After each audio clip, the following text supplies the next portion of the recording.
Well, good afternoon, everyone, and welcome to episode 19 of Chris and Brick. Got a special request today from one of our subscribers, Tori Star, who actually asked us to address a topic about cats. And considering I have had some experience with cats over the years, I think I can weigh in pretty heavily as a relevant expert. And Brick, this is really for your benefit as well. Tori Star mentions questions like, why does mine find fascination in jumping in the dishwasher, or wait until I come back to my computer chair to jump in it? Well, these are all great questions, and I believe I have answers for them, and a few other things. In order to do this effectively, I really think it's going to require a little bit more effort than normal, mostly because, and I again do this, Brick, for your benefit, you don't have as much, I think, other than seeing the feral cats out on the street and so forth, have had as much experience with the indoor versions of the cats. But before we jump into all of the why do they do what they do, I think it's important that we give a little bit of backstory on what a cat really is. Now, it's scientifically been proven that this is not true at all, but there's a likelihood that they are probably from either an alternate dimension, certainly not of this earth, and most definitely otherworldly in at least some components of their higher consciousness or lower consciousness or whatever it is. And in order for this to kind of be demonstrated, I do have an infographic here that I've made up, and so this is for Brick and for the audience. But what I'd like to start out with here is, if you'll notice, the cat is standing inside of a box. Well, this dates back to the ancient Egyptian times when cats believed that they could be beamed up to their motherships or back to their home planets by standing in a specific area. So the members of society from the planets that they come from would actually set up grid coordinates. And so now whenever a cat sees a space like a box, or even if you were to put down, say, tape on the floor in the shape of a square, a cat will go and find it and just sit right in the middle of it. I believe because they're expecting to be projected back to their homeland. So that's the first thing.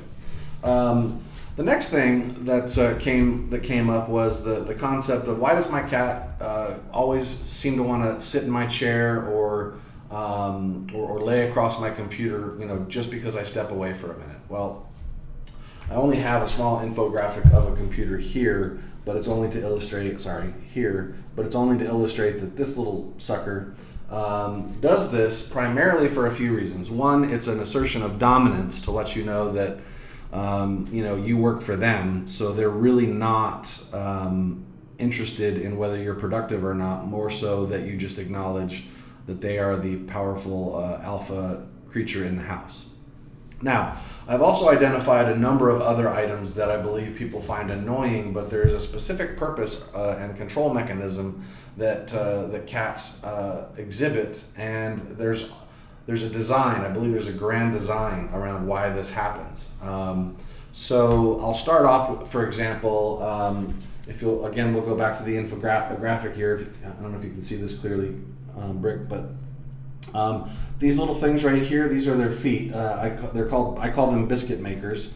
And what they like to do is they actually like to come up on to a soft part of your flesh, and if they have claws especially, the excruciating pain that follows is just their way of reminding you that your life is short and that they can really take it from you at any time. So I think it's important that you realize that when you see them approaching you, that this is about to happen. I highly recommend probably wearing layers, even in the summertime. I wouldn't recommend letting them spend much time on you without some level of defense mechanism, whether it's a leather jacket or maybe steel mesh armor, something like that, just for your own protection. So the biscuit makers are really pretty deadly and can be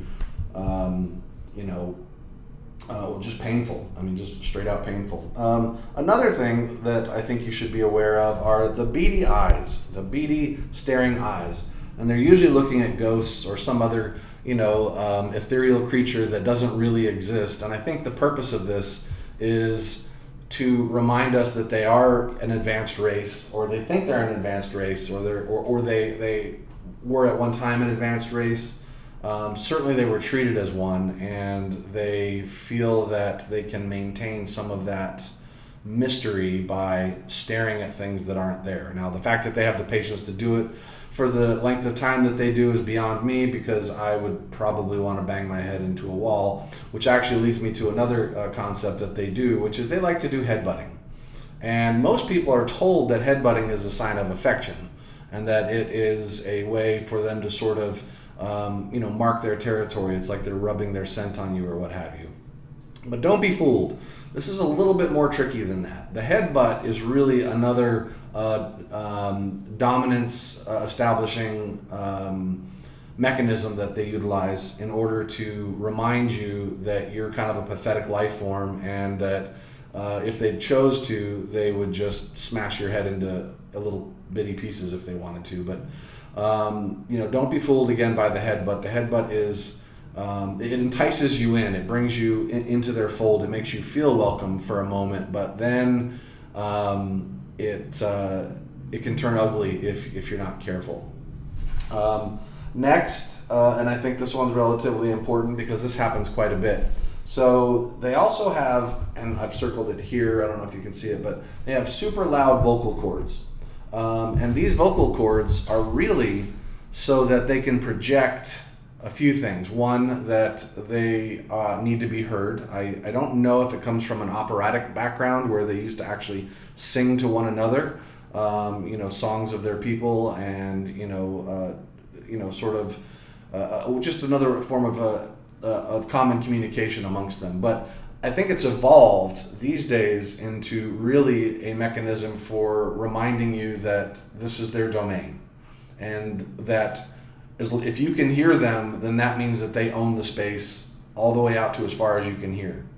On top of that, they also oftentimes will do this when they're pretending to be lost. And the pretending to be lost part is a way of baiting you in so that you'll actually go looking for them, and then when you find them, they will immediately turn around and ignore you and pretend like you don't even exist. Or they may jump up on your lap if you're sitting or kneeling, and again begin to initiate the biscuit making process, which is incredibly painful and really not meant for anything other than to fill you with rage, and also potentially some significant blood loss.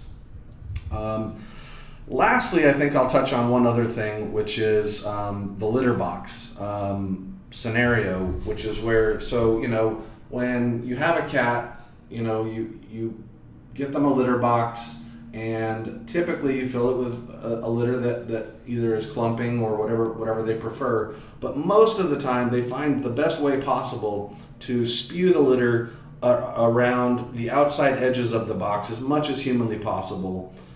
They then will also, if it's not cleaned in a fashion in which they're pleased with, you'll notice down here the little poop pellets.